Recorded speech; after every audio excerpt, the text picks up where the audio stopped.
On Thursday, October 18th, 2001, Amy St. Laurent stood in front of her clothes closet in the small Maine town of South Berwick. She had a big meeting coming up the next week at work, and she wanted to pick out just the right outfit. Amy was an attractive 25-year-old woman with strawberry blonde hair and blue eyes who wanted to become a model. She'd even gotten some professional photos done. But when it came to her job at Pratt & Whitney, which was an aircraft engine assembly plant, she wanted to be taken seriously. And that meant dressing professionally so that people didn't get the wrong idea from her looks and youth. But as Amy tried and rejected one outfit after another, she knew that the real reason she was making such a big deal out of this was to distract herself. She was trying to avoid thinking about the man who was coming to visit her that night from Florida. Amy had recently broken up with her boyfriend after living together on and off for 5 years. She wanted to get married and have kids, but she realized that her ex, Richard Sparrow, was just not the one. She liked to travel and go to museums, and the longer she'd been with Richard, the more she realized he was just a homebody who didn't care much about any of those things. She felt like breaking up with him was the right decision, but it was still hard. But now that she had broken up with him, she was able to rediscover the joy of being single. And a few weeks ago, she'd taken a trip to Florida, and she had met a handsome 27-year-old man named Eric Rubright, who had taken her out on his motorcycle. He'd even tried to kiss her, although Amy had politely declined. Ultimately, Amy had a lot of fun with Eric, and so when Eric asked if it was possible for him to travel to Maine to visit her, she said yes. But Amy was not interested in a romantic relationship again, and she didn't want to lead Eric on. So she made it absolutely clear to him that when he visited in Maine, nothing romantic could happen between them, and he would have to sleep in the spare room. Eric said he was totally fine with that, but just in case, Amy had another safeguard planned for this visit that she didn't mention to Eric. Her ex-boyfriend, Richard, had offered to come over and hang out with them as a buffer, like a third wheel. And now, standing in her bedroom, thinking about how potentially awkward this three-way dynamic was going to be, Amy hoped she did not make a mistake in either inviting Eric or inviting Richard. That evening, Eric arrived at Amy's apartment, and right away, things got off to a bumpy start. Despite what he said, Eric did not seem thrilled about sleeping in the spare bedroom. And he was clearly annoyed that Amy's ex-boyfriend Richard was just at the house with them. And then on Friday, which was the second day of Eric's visit, Amy and Eric got into a little fight. By Saturday, October 20th, so the third day of Eric's visit, Amy was just tired of Eric's constant grumpiness and disappointment. She'd been very clear with him that she did not want a romance, so Amy decided that for the rest of the time Eric was visiting, she would just go out and do the things that she thought they both would enjoy, and you know what, if Eric didn't like it, then so be it. So Amy took Eric to Boston to go to the Museum of Fine Arts, which was one of Amy's favorite places, and then afterwards, they went out for a nice dinner. And Amy noticed Eric seemed to be having a much better time now. So, as they were driving back towards Maine, Amy asked Eric if he was up for stopping in downtown Portland, which is a city in Maine. But as soon as Eric said yes, Amy immediately began worrying that she was underdressed for a big night out on the town. She was wearing jeans, sneakers, and a sweatshirt with their company's logo on it. She considered going home to change first, but at the same time, she didn't want to dress too provocatively and give Eric the wrong message, so she decided she would just go as is. Downtown Portland is a really popular spot, especially at night. And so when Eric and Amy got there, all the restaurants and bars that lined the cobblestone streets were packed, and mostly with young people. Amy suggested they stop at a sports bar, and Eric seemed interested. But as soon as they went inside, Eric began acting all disappointed again. Amy wanted to play a game of pool, like billiards, but Eric didn't. So Amy, determined not to have a terrible night, just went and found a couple of 20-something-year-old men named Russ and Cush who she could play with. And then the three of them would play, and they would talk and laugh, while Eric just kind of awkwardly stood by, drinking a beer and looking bored. After a while, though, Amy started worrying that she was being rude to Eric. So she took him to get some pizza, and even paid for his slices herself. Then she asked if he wanted to go to a cool club called the Pavilion that was partly inside an old bank vault. Amy hoped that the Pavilion would impress Eric, but as soon as they walked in, he got that annoying bored look on his face again, and he immediately said he didn't want to dance. And at this point, Amy was just kind of over Eric, and so she left Eric standing in line for drinks while she headed for the dance floor all on her own. On Sunday afternoon, so the following day, Amy's mother, Diane Jenkins, drummed her fingers on her laptop inside of her South Portland home, trying to burn off some nervous energy. She was getting concerned about her daughter. Amy had called her mother around 10 p.m. the night before, and Diane could tell from the sound of Amy's voice that she was in good spirits. Amy had said that she and her friend Eric were driving downtown, and so she asked her mom if she wanted to join them for a drink, since she lived pretty close. But Diane was already in her pajamas, so she said no. But after that, Amy had not called again, which was odd because the mother and daughter talked every day. Diane picked up the phone again and called her daughter's cell phone, but it went to voicemail for the fourth straight time. Diane wanted to think that Amy was just busy with her weekend guest Eric, but it had been hours and hours, and Amy never ignored her calls for this long. So Diane picked up her phone again, but this time she called her ex-husband, who was Amy's father.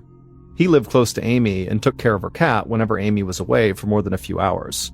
But when Amy's dad picked up, he told Diane that he hadn't heard from their daughter either. And so Diane really started to worry that something could be wrong.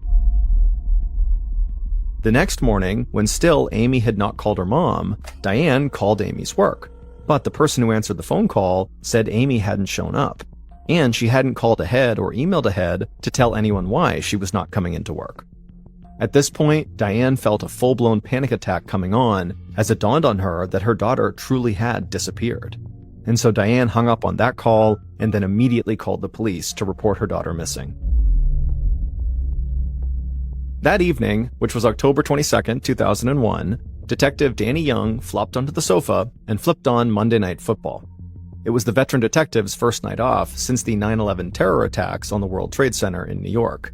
For the past 6 weeks, Young had been investigating crimes by day for the Portland Police Department, and then by night, he and his bomb-detecting dog had been doing extra patrols, checking out the Portland Ferry for explosives, or checking out suspicious packages. And so at this moment, the detective's living room couch never felt so good. So when his phone rang a few minutes later, Detective Young wasn't sure if he even wanted to answer it. But he slowly did get off the couch and he picked up, and on the other line was a deputy sheriff from the county who said he needed Detective Young's help. He told Detective Young that the daughter of one of his friends was missing after she had spent the evening with a guy from out of town.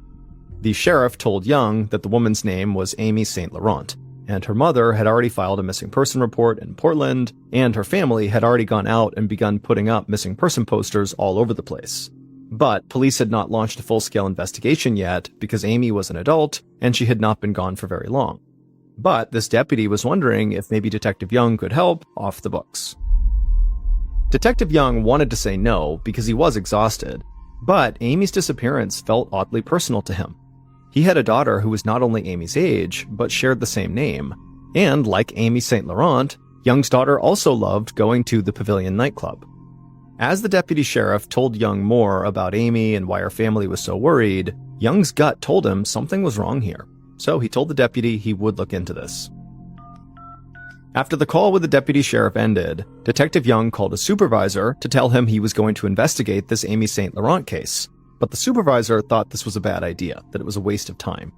A 25-year-old woman disappearing after a night of partying was not exactly big news. Maybe she had a hangover, or maybe she met up with a guy and didn't want to come home quite yet.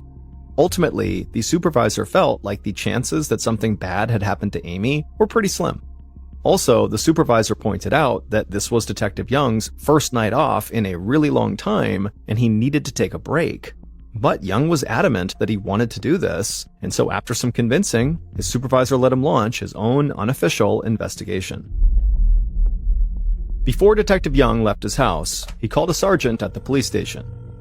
Since Amy's friend, who she was with the night she disappeared, Eric Rubright, was from out of town, there was a good chance he had rented a car. So Detective Young wanted the sergeant to call the local rental agencies and see if any of them had a record of Eric renting a vehicle from them. And sure enough, the sergeant quickly called Young back. Not only did the sergeant know that Eric rented a maroon GMC Envoy, but she also had another important piece of information. The car Eric rented was equipped with a GPS tracker, which meant the rental company knew the vehicle's exact location in downtown Portland. Detective Young immediately sent some officers to stake out the rental car, and within an hour, Eric showed up right around 10:30 p.m., and strangely, he wasn't surprised to see the police officers at all. He told them he'd already seen the missing person posters that Amy's family were putting up all over Portland, and he said he was concerned about Amy too. And so the officers would take Eric back to the police station to ask him some questions. By the time Detective Young got to the interrogation room late that night, his fatigue from 6 straight weeks of work had disappeared. For the detective, it was like flipping a switch. The second he launched an investigation, it was the only thing he cared about, and he could focus like a laser beam no matter how tired he was. Eric was already sitting in the interrogation room, and the detective quickly sized him up. The first thing he noticed was how big Eric was. Eric had played semi-professional rugby, and Young thought how easy it would be for him to overpower someone Amy's size. But the second thing Young noticed was that Eric seemed agitated, like someone who was afraid he was in trouble. And as Detective Young peppered Eric with questions, Eric's story began to sound pretty odd. He claimed that on the night Amy was missing, they were at the Pavilion Club, and then after the last call, which was sometime between 12:45 and 1 a.m., Eric went to the bathroom. But he got stuck in a long line, and then by the time he got out of the bathroom, Amy had taken off, leaving him alone. So he got in his car and he circled the block once to see if he could find her, but when Amy didn't turn up, he decided that she would just have to find her own way home, and he left. But what made this story so hard to believe was that according to Eric, Amy had left her wallet, cell phone, purse, and car keys in his car. Detective Young was about to ask Eric to explain this when someone knocked on the door. Young frowned, but he knew nobody would interrupt unless it was really important, so he excused himself and stepped out of the room. And once he had, an officer handed him a phone, and when Young put it to his ear, he heard his sergeant's voice. The sergeant said he was with 3 young men who had flagged down his patrol car to tell him they were with Amy the night she disappeared and they needed to talk to police right now. Detective Young told the sergeant to bring them in right away. But Detective Young had to get back to his interview with Eric, so he assigned other detectives to talk to the 3 young men and just report back to him.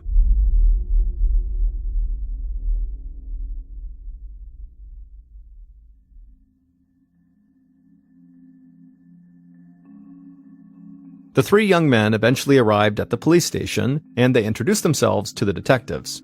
They were Russ Gorman, Kush Sharma, and their other roommate.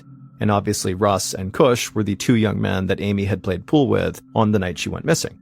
And they would tell the detectives that recently a bartender had showed them the missing person poster of Amy, and they instantly recognized her as the woman they had played pool with, and so as soon as they saw it, they left the bar and flagged down the first patrol car they saw. Russ was a charming guy who had very stylized hair. He had frosted tips, which meant the ends of his hair, kind of all throughout his hair, were bleached blonde, and he gelled his hair up.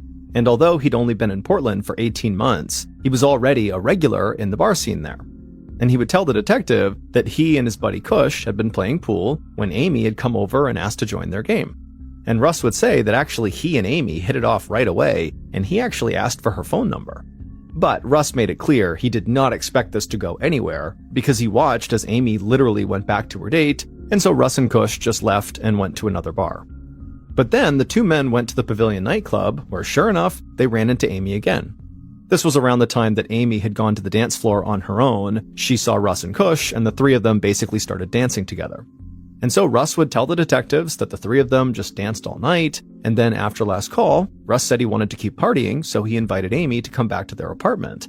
He told her they were going to have an after-hours birthday party for their 3rd roommate, and he wanted Amy to join them. And so she agreed, and they all got to the apartment at around 1:15 a.m. But the birthday party never really materialized, and Russ could tell Amy was really bored, and so eventually he just asked Amy if she wanted a ride back home. And Amy actually said that she wanted a ride back to the Pavilion because then she could go find her date, Eric, and he could give her a ride home. And if for some reason she couldn't find him, her mom's house was right nearby and she could just walk there. So at about 2 a.m., Russ dropped off Amy right outside the Pavilion on the curb, and then after watching her head towards the Pavilion, Russ just drove home and stayed there for the rest of the night. And when detectives spoke to the other 2 roommates, they would tell basically the exact same version of the story. The detectives were excited. It sounded like Russ may have been the last person to see Amy alive, and so they rushed to tell Detective Young what they had learned. Detective Young was still talking to Eric when the detectives knocked again on their door, and when Young stepped out and they told him what Russ and the roommate said, a new theory popped up in Detective Young's head. He wondered if maybe Eric saw Amy get dropped off by some other guy, and maybe that sent him into a jealous rage. But when Detective Young walked back into the interview room and sat down, he said nothing to Eric about what he had just learned. Instead, he asked Eric to go over all of his actions after Amy had left the club without him. Young wanted to see if he could maybe catch Eric in a lie. Eric claimed that after he realized Amy was gone, he just drove himself back to Amy's house and then let himself inside using Amy's key. But when he didn't find Amy inside, he said he felt weird about staying in her house all alone, so he slept outside in his car.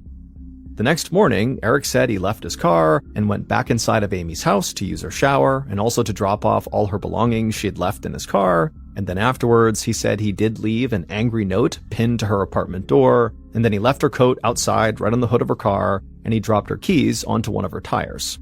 And that was the end of his weekend. When Eric stopped talking, Detective Young couldn't help but feel like this guy's story just seemed totally off. And soon he would have yet another interruption that would confirm his suspicion. Suddenly, another detective called Young out of the interview room to tell him that Amy's neighbor had called her local police department on Sunday with her own concerns about Amy's safety. She'd seen Amy's expensive coat on the ground beside her car on Sunday morning, so she had knocked on Amy's door to see if she was okay. But it wasn't just the coat that made the neighbors nervous. On Friday night, the neighbor had seen Eric angrily peeling out of Amy's driveway, and when the neighbor actually asked Amy what was going on, Amy said Eric was furious with her because Amy didn't want to have sex with him. So when this neighbor saw the coat on Sunday morning, and then she knocked on Amy's door and Amy didn't answer, this neighbor went and got Amy's keys from the landlord, and when she went inside and realized it was empty, she called the police. Detective Young had never in his life had so many witnesses volunteer to help out on a case, and every single witness story really seemed to point the finger at Eric.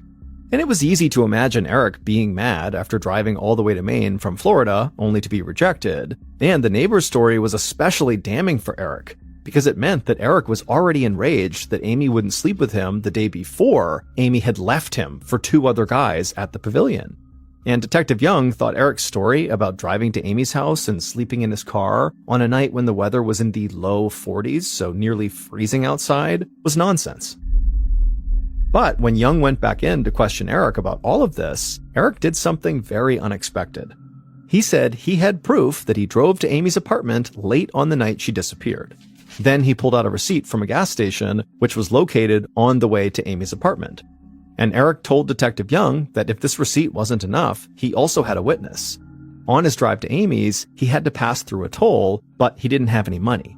And the toll taker had basically taken pity on him and let him through anyway, and so as a result of that, Eric was confident she would remember him. By now, Detective Young's head was spinning. This was the most chaotic interview he had ever conducted. Usually, investigators had to hunt for tips, but tonight they were pouring in too fast for him to even keep up with. The detective felt like Eric really was his best suspect, but Russ had been the last person to see Amy alive, so he couldn't be ruled out yet. But this actually wasn't even the biggest question that Detective Young faced, because Amy's disappearance actually wasn't officially a criminal case at all. Amy was an adult, and she had only been gone for 2 days. Her friends and family were obviously worried, but as of now, there was no evidence that any crime had even been committed. Amy might actually be just fine. Some of the other detectives thought Detective Young was kind of overreacting. They thought Amy was going to waltz in any minute, wondering what all the fuss was about. The next morning, so 3 days after Amy disappeared, police went to her apartment to go look around. They found the key to her apartment sitting on the tire of her car, exactly the way Eric had described. But when they found Eric's angry note he had left inside, they discovered that it was much nastier than Eric had said it was. In the letter, Eric asked Amy very angrily where she'd gone, with a choice curse word thrown in. It was very clear Eric must have left feeling very mad, chucking Amy's coat as he left. When they searched Amy's apartment, the police took her computer, her mail, her answering machine, and even her diary. And as they flipped through the pages of her diary, they found pages of Amy's deepest thoughts, her struggles, her fears, and her hopes. But there was one name that kept coming up over and over again in this diary. It was Amy's ex, Richard Sparrow. In fact, she'd started this diary the day after she had broken up with him. So that day, the police picked Richard up at his house, they drove him to the station, and they put him in the same interrogation room where Detective Young had just questioned Eric the night before. And when Richard told the detective that he had slept over at Amy's place on the first night that Eric was visiting, Young felt his heart start to race. It was hard to imagine a more awkward or potentially explosive arrangement than having an ex-boyfriend sleeping on the couch while Amy's new man slept in the guest room. It was the type of situation where you could understand one or both of these men getting really mad. But Richard would tell Detective Young that truly he was on friendly terms with Amy and that he had only stayed in her apartment on Friday as a favor to her after she begged him to. And also, on the night that Amy disappeared, Richard said he went out in South Berwick with friends and then went home, an account that Richard's roommates all confirmed, which meant he was very likely many miles away from Portland when Amy went missing. So this interview with Richard really had Detective Young turn his sights back towards Eric and Russ, the two men who were chasing Amy on the night she vanished.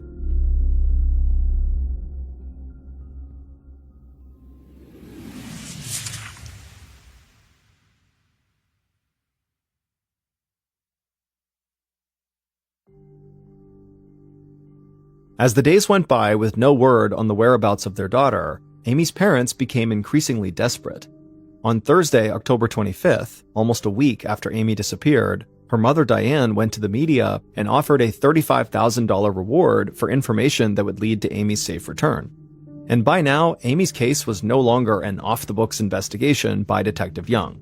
This was now a full-scale police operation. As a reminder to himself of just what was at stake, Detective Young put a photo of Amy on his desk. By now, Detective Young was pretty sure he knew which one was responsible for Amy's disappearance, but he couldn't prove it. So for now, he was just going to treat Eric and Russ like equal suspects.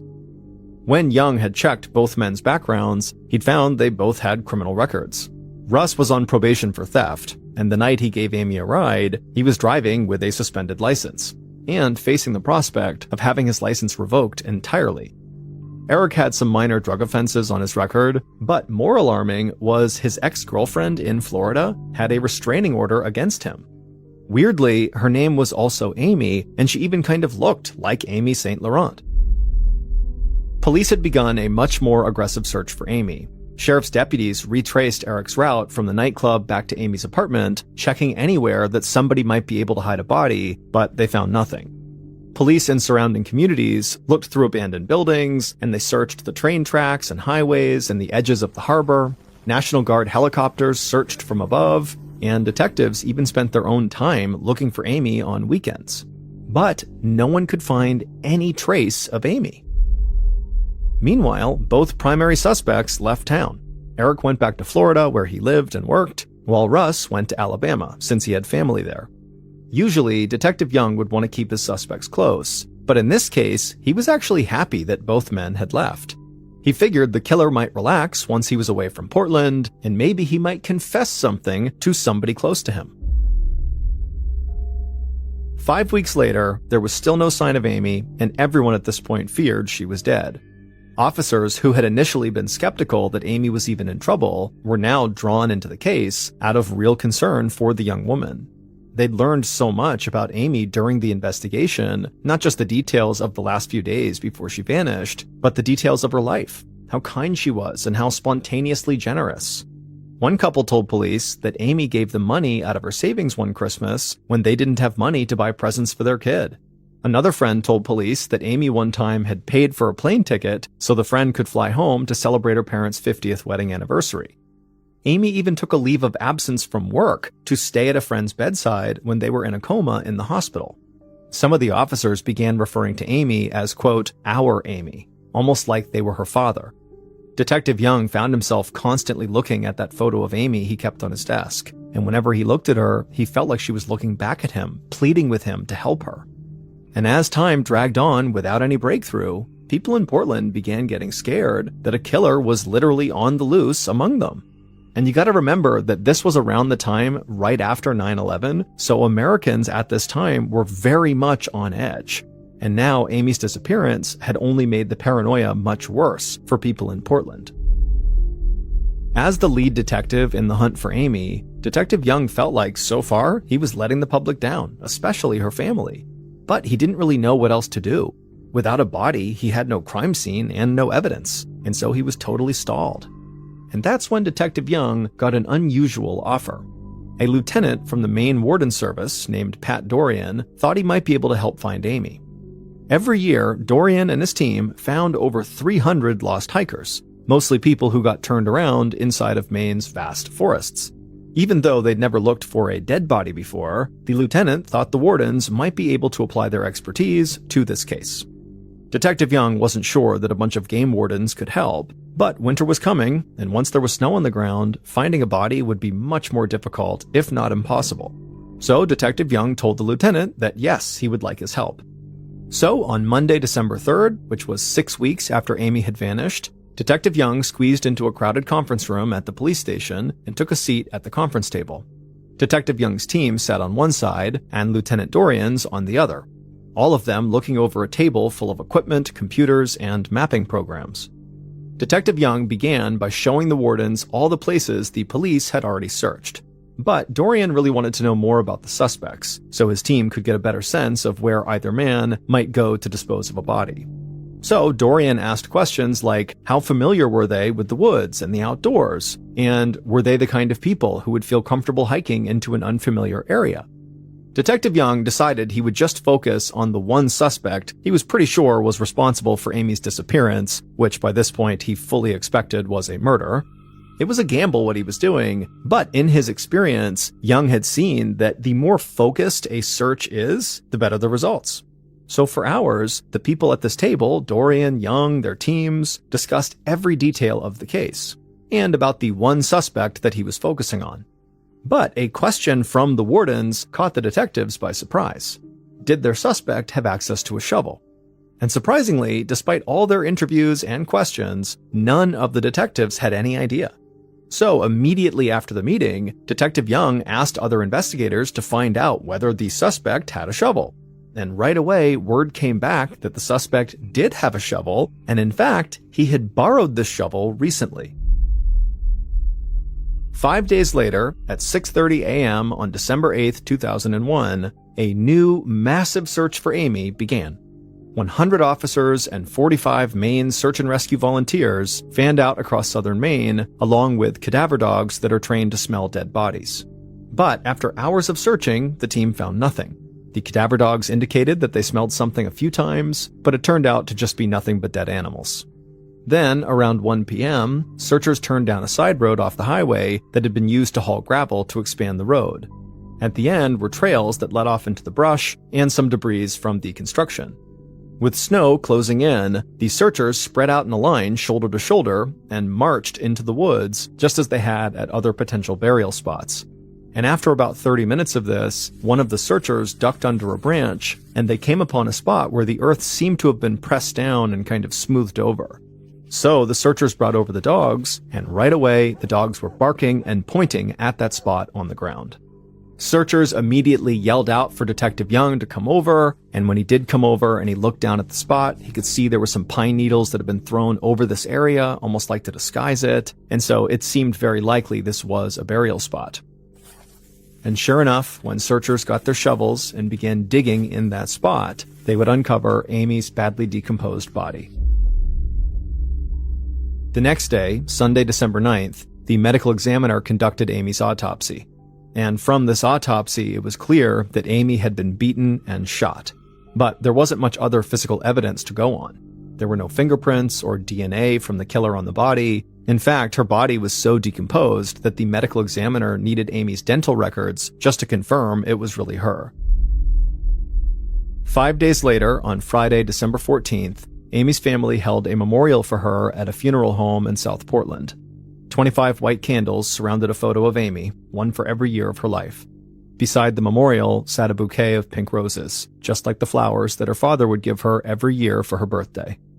Detective Young would have loved to be at Amy's service, but he couldn't go because at that very moment, he was in his car driving south on his way to pick up the killer. Even though the killer had left the state, detectives had kept a close eye on him. And when Amy's body was found, they finally got their break, because the killer had believed police would never find the body, and so when they did, the killer panicked. He called someone and he confessed to the crime.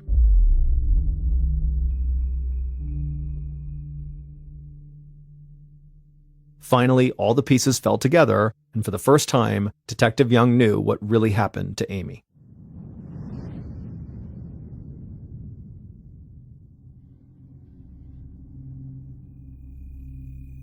In the early morning hours of Sunday, October 21st, the killer asked Amy if she wanted a ride home. At least that's what he told her he was going to do, because in reality, the killer had other plans in mind. When Amy got in the car, the killer kept staring at her. He thought she was absolutely stunning, and he was sure that if he could just make the right move, something might happen romantically between them. So he turned on the radio, found a good song, and began to drive. Eventually, the killer got onto the highway, at which point Amy told him he was going the wrong way. The killer told her that he was just going to take her for a moonlit walk. It was going to be great. But Amy said she had no interest in that and just wanted to be taken home. But the killer wasn't prepared to do that. So he pulled off the highway to a secluded spot, and he turned to Amy and said, "Please, just give me a chance." Then he told her how pretty she was and how attracted he was to her, hoping this might make her want to stay out longer with him, but it only made her more agitated, and she eventually demanded to be taken home right now. And at first, the killer did begin driving back on the highway as if he was going to take her home, but then he turned down a side road, at which point Amy began screaming at him to turn around and bring me home right now. The killer could feel anger boiling up inside of him to the point where he just couldn't control it anymore. So he pulled the car over on the side of the road, he put it in park, and then he turned and just wound up and punched Amy. Stunned, Amy leapt out of the car and just began running. But the killer had more than just fists to hurt Amy with. He grabbed a gun from under the seat and then ran out after her. And when he caught up to her, he couldn't contain his anger. He hit her again across the face with the gun, splitting her lip and chipping her tooth. Then he hit her for a third time, this time hard enough to break a bone in her face. Amy tried to fight back, but her killer was much stronger, and he knocked her to the ground and pinned her down. They struggled for a while, and at some point the killer tore at Amy's clothes and sexually assaulted her, and then when he was done, he grabbed his gun again. He knew if he were to let Amy go, he'd get in big trouble. So instead, he put that gun to the right side of Amy's head, and he pulled the trigger. The killer knew he needed to hide the body now, but he knew he couldn't do much in the dark, so he dragged her body into the nearby forest where she was out of sight, and then he left her for the night. And then the next day, he returned with a shovel, and he buried her. Even before Amy's body was found, Detective Young had already begun to suspect one person much more than anybody else. Detectives actually managed to find surveillance video of Eric at a gas station alone at 1:36 a.m. on the night Amy went missing, just as Eric had claimed. They also found the turnpike toll taker who remembered taking pity on Eric when he couldn't pay the toll. And so with all that corroboration, police didn't think it was possible for Eric to have returned to Portland to pick up Amy by 2 a.m., the time Russ said he had dropped her off.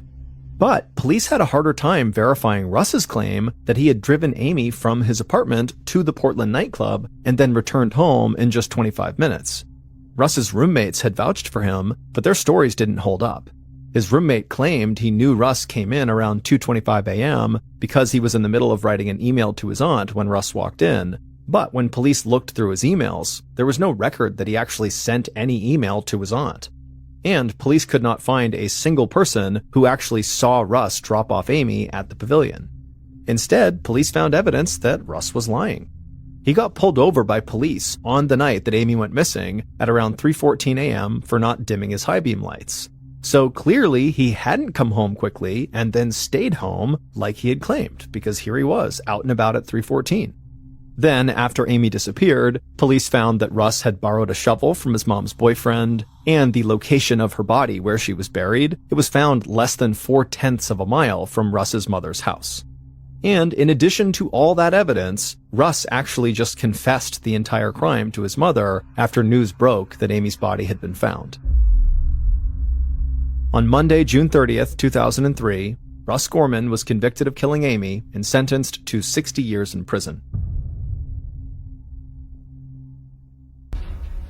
18-year-old Aaron Blocker shifted uncomfortably in his seat. It was January 2011, and the Mississippi College freshman was doing his best to pay attention in his chemistry class. Chemistry was usually Aaron's favorite class. He dreamed of being a scientist himself. But today, he was distracted.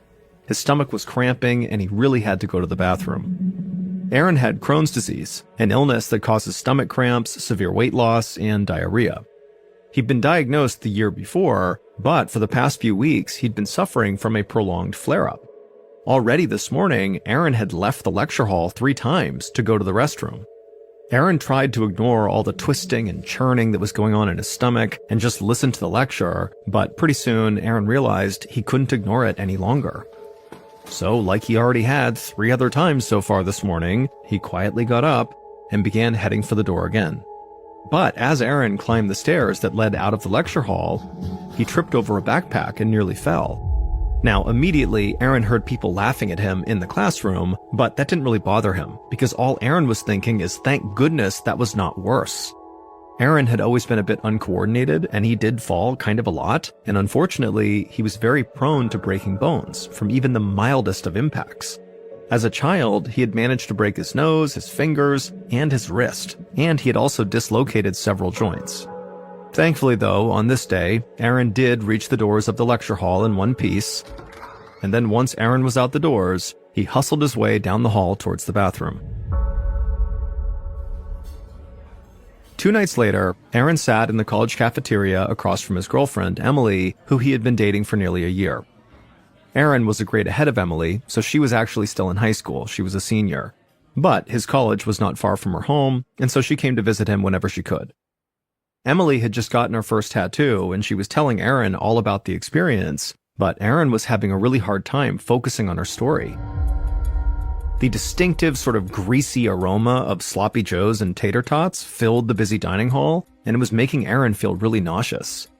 He was on a restrictive diet because of his Crohn's disease, and the cafeteria's very greasy food was brutal on his stomach. But his dorm didn't have a kitchen, so he really had no other choice but to try to eat as much as he could handle. As he tried to force down some food, his stomach suddenly spasmed and Aaron clutched his belly in pain. Emily saw this and stopped her story and asked if he was okay, but Aaron sort of brushed it off. He said he was used to the pain and told her not to worry. But this time, the pain was just too much, and Aaron doubled over in agony as another spasm cut through his gut. Emily shot up from her chair and put her arm around him, and then whispered to him that he really needed to go see a doctor. And Aaron nodded and told her that, his abdominal pains had been getting worse and worse for days. And so Emily gathered up all their things and then called a taxi to take them to the nearest hospital.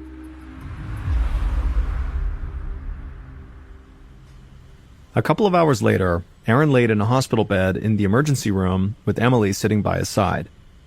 The doctor had ordered an immediate CT scan of Aaron's abdomen, and so now they were just waiting for the results.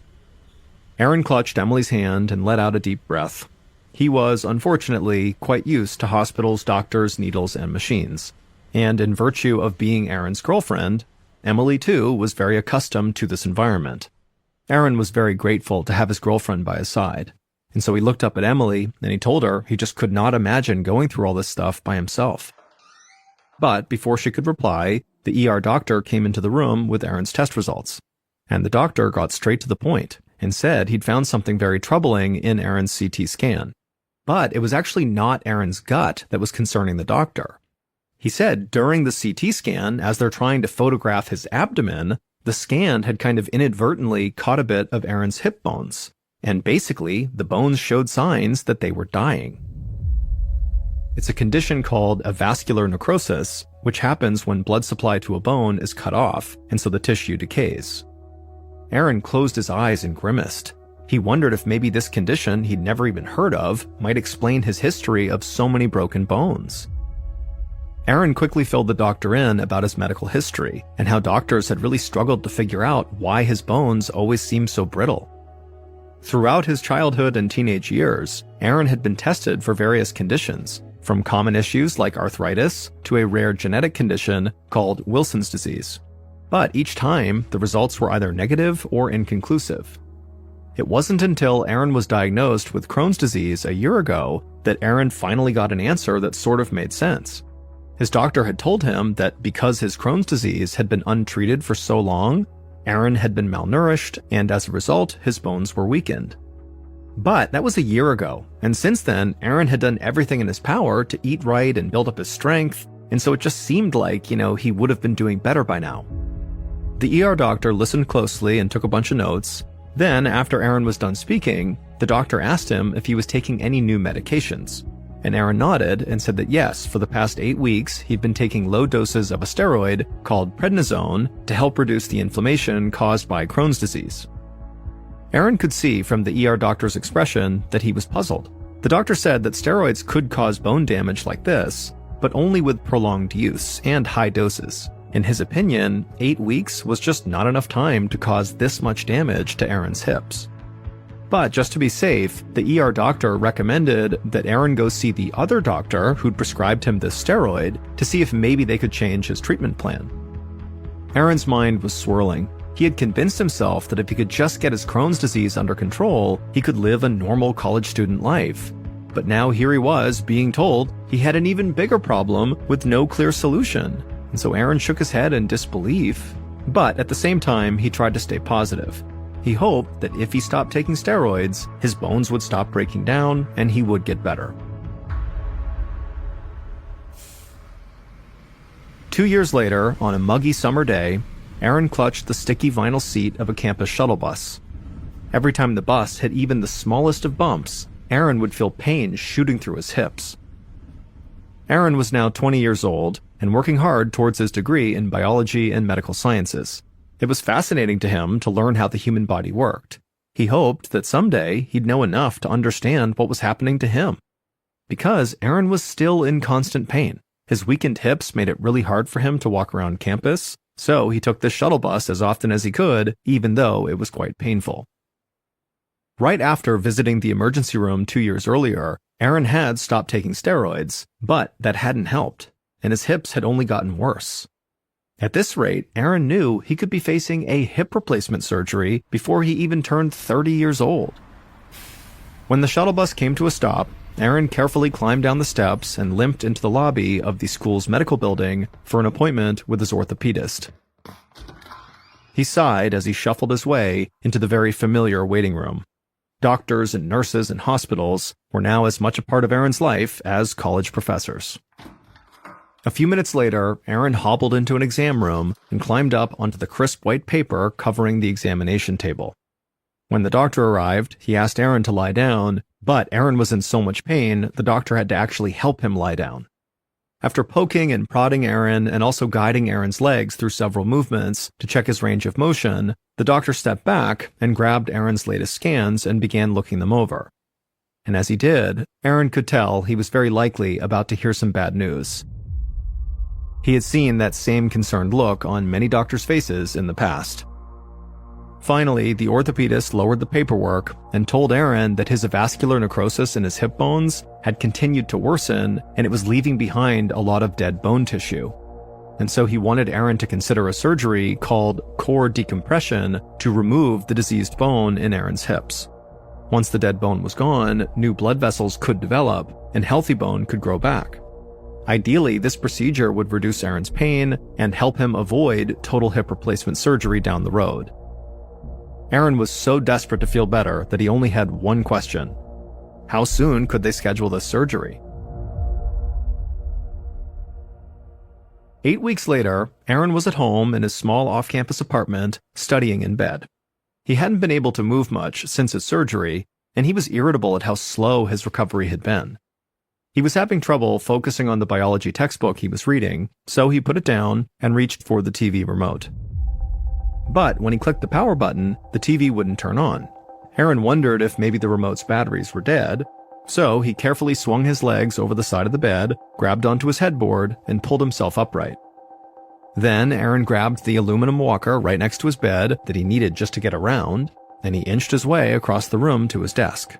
He pulled 2 AA batteries out of the desk, but then he dropped one of the batteries as well as the back of the TV remote onto the floor.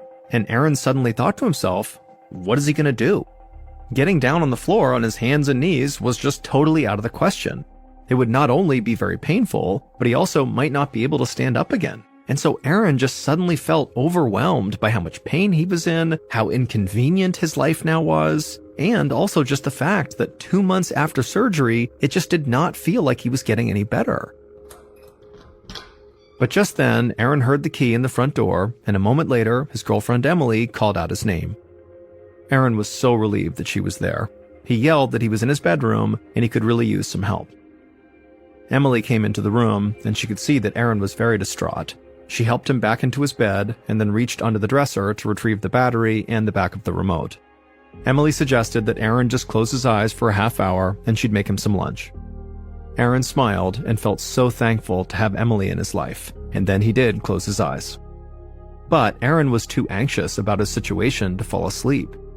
It felt like his life's goals were slipping away from him.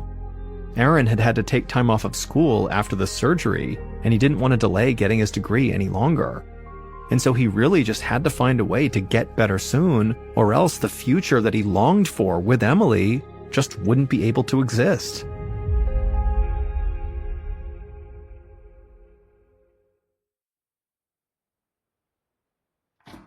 One month later, a nurse at the orthopedist's office led Aaron into an exam room and closed the door behind them. Aaron attempted to climb the tiny step stool in front of the examination table like he had done so many times in the past, but this time the pain in his hips was so extreme he just couldn't do it, so he opted for a chair instead. A minute later, Aaron heard a soft knock on the door and his orthopedist came in. The doctor pulled up a stool in front of the room's computer monitor so they could look at the results of Aaron's latest CT scans. Once the doctor had pulled up the images, he pointed to the balls in both of Aaron's hip sockets, and then he pulled up another image of a healthy hip joint to compare.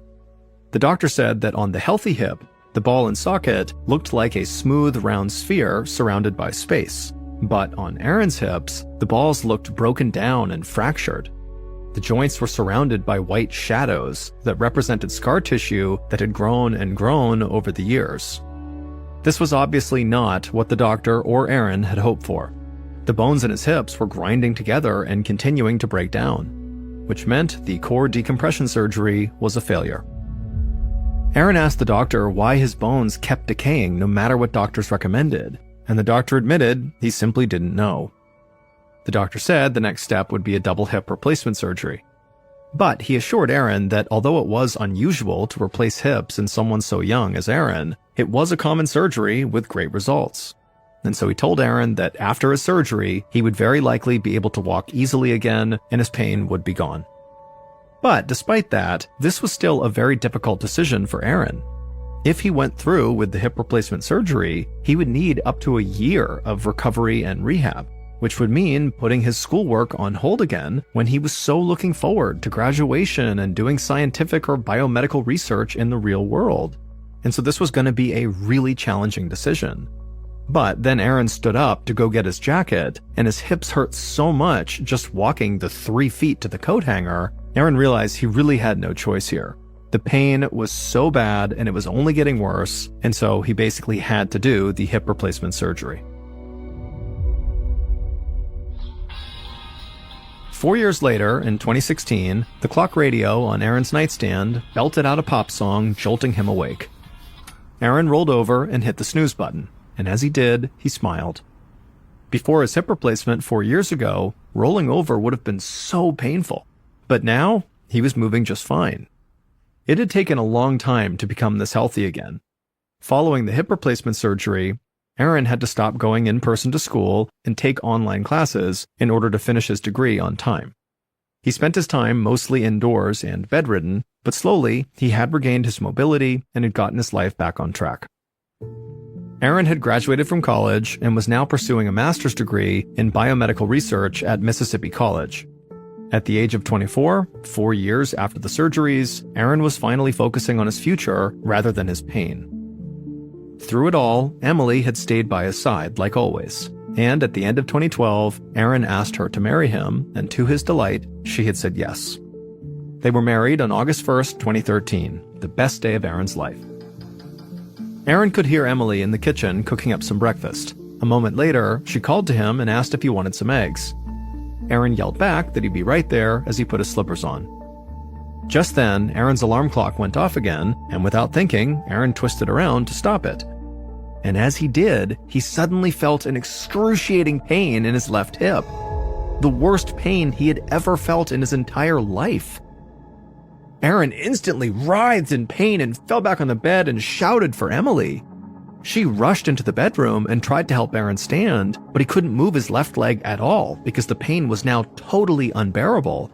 And so through gritted teeth, he asked Emily to hand him his phone, and when she did, Aaron called a friend, and a few minutes later, that friend arrived, and together with Emily, they helped lift Aaron up and carried him out to the car so they could drive him to the hospital. An hour later, Aaron lay on a gurney staring up at the hospital ceiling lights flashing past him as the ER staff whisked him down a hospital corridor to the CT scan room. Aaron had hoped that these emergency visits were behind him, but here he was again amidst the smell of disinfectant, the high-pitched sounds of equipment, and very sick people just like him. In the scan room, technicians helped move Aaron's aching body to the motorized table, making Aaron groan every time they touched him. As the table began to move, Aaron could hear buzzing and whirring noises as the machinery took images of his hips and midsection. Even lying there was painful, because Aaron had to clench his muscles to keep his legs perfectly still. Once the scan was over, Aaron clenched his teeth in pain as the technicians shifted him back onto the gurney and then wheeled him back to a waiting room. And after an agonizing hour of waiting, a doctor finally came in the room to go over the results. As the ER doctor pulled up Aaron's files on the room's computer, Aaron filled him in on his history with Crohn's disease, avascular necrosis, and hip replacements. Aaron was so accustomed to recounting his medical history that it now came out like a well-rehearsed presentation. The doctor turned the computer monitor towards Aaron and told him that based on the scan, his hip implant had popped out of the socket and shifted into the wrong place. So the dislocated hip would have to be adjusted manually, a procedure the doctor warned would hurt, but only for a moment. The doctor asked Aaron if he was ready for the adjustment, and Aaron just sort of nodded and said okay. Then a second doctor came in to help with the procedure. Together, these doctors all around the bed forcefully pushed Aaron's hip back into place. And true to their word, it was a split second of agonizing pain. But it quickly dissipated, and Aaron felt much better.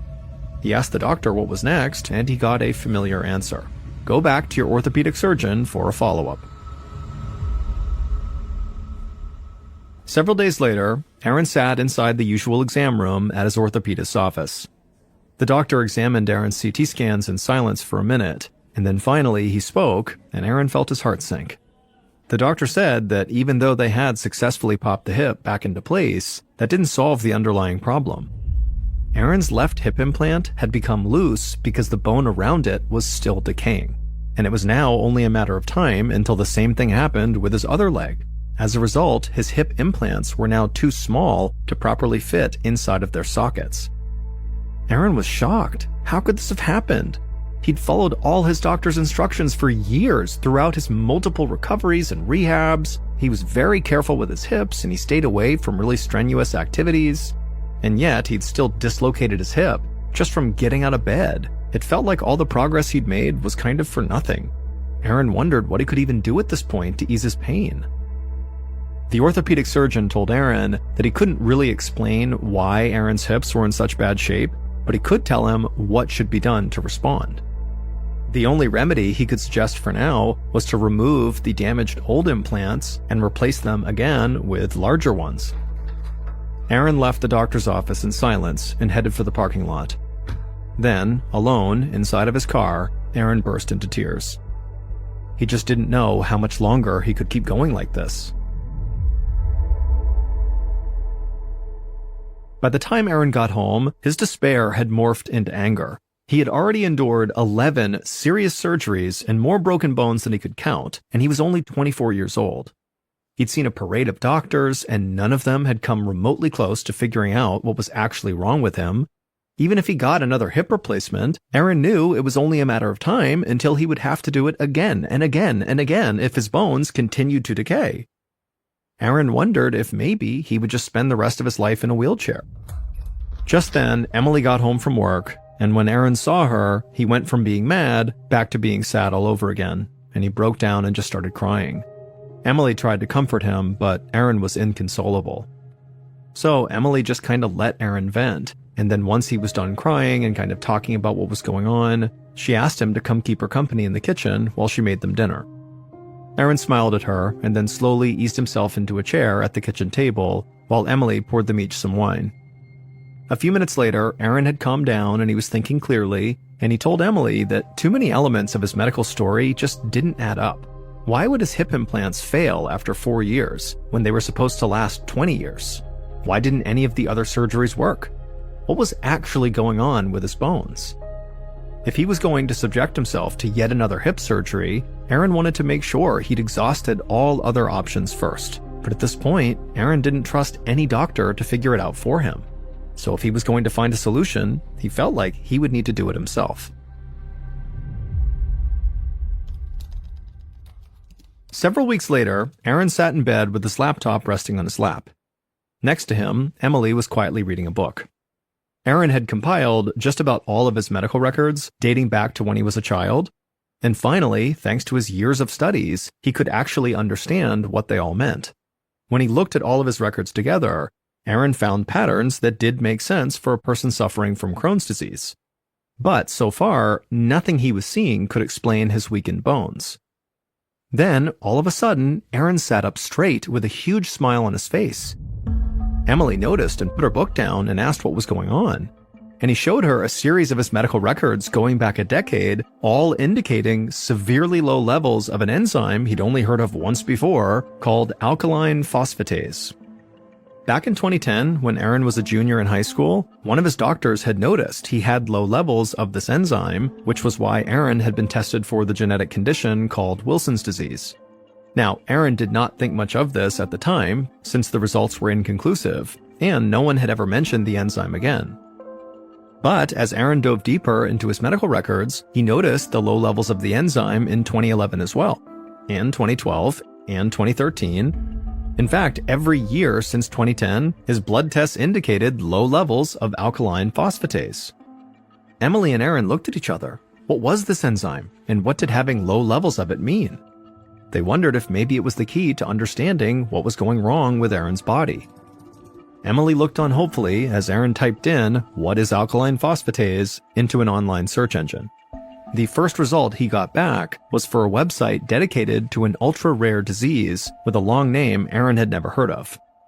Aaron clicked on it, and then immediately after reading just a couple of sentences, he looked at Emily with a big smile on his face.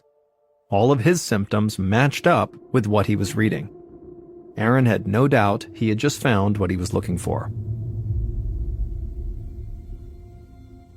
A week later, Aaron sat across from his doctor, studying his face as the physician read over the printed out pages Aaron had brought for him. The doctor was unfamiliar with this very rare disease that Aaron had found online, but he agreed that it did make a lot of sense, and it could be directly caused by the low levels of alkaline phosphatase in his blood. Aaron suspected he had a condition called hypophosphatasia. It's an ultra-rare metabolic bone disease that affects the body's ability to make alkaline phosphatase, which helps bones stay healthy by absorbing essential minerals like calcium, phosphate, and magnesium. When there's a deficiency in alkaline phosphatase, the minerals don't get absorbed by the bone. Instead, these minerals collect on tendons, kidneys, and other organs and cause serious damage. In Aaron's case, they had collected on his hip bones. Aaron's doctor ordered immediate bone scans to test for hypophosphatasia, and a few days later, the bone scans confirmed Aaron's theory was right. Miraculously, Aaron solved his own lifelong health crisis. In 2018, 1 year after his successful diagnosis, Aaron started on enzyme replacement therapy, which is the only treatment known for hypophosphatasia. Aaron also had 9 more surgeries to undo damage that had already been done to his body. But since starting the enzyme replacement treatments, Aaron's bones have stopped decaying, and calcium deposits in other parts of his body have disappeared completely. As for his Crohn's disease, which actually had nothing to do with his bone condition, that is in remission. But to this day, Aaron still does deal with small levels of pain every single day. Aaron successfully finished his master's degree and started a family with his wife. Currently, he works as a data and analytics consultant for a hospital system, and is a prominent patient advocate for hypophosphatasia.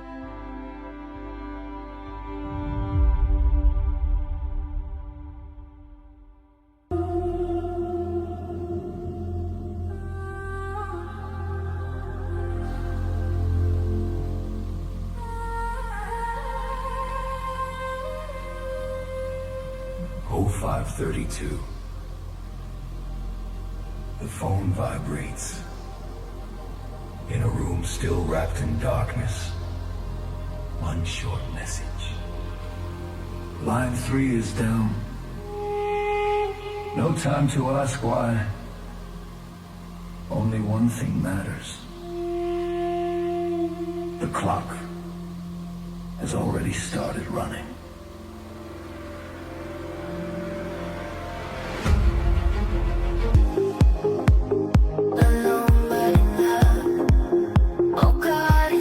Pretty view.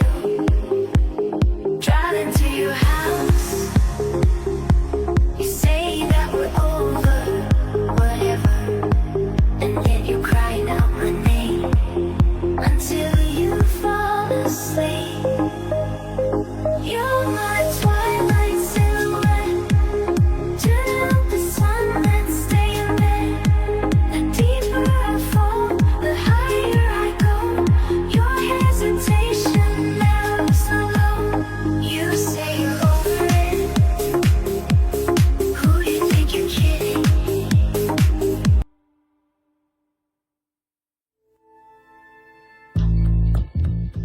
From Ballen Studios and Wondery, this is Mr. Ballen's Medical Mysteries, hosted by me, Mr. Ballen. A quick note about our stories: we use aliases sometimes because we don't know the names of the real people in the story, and also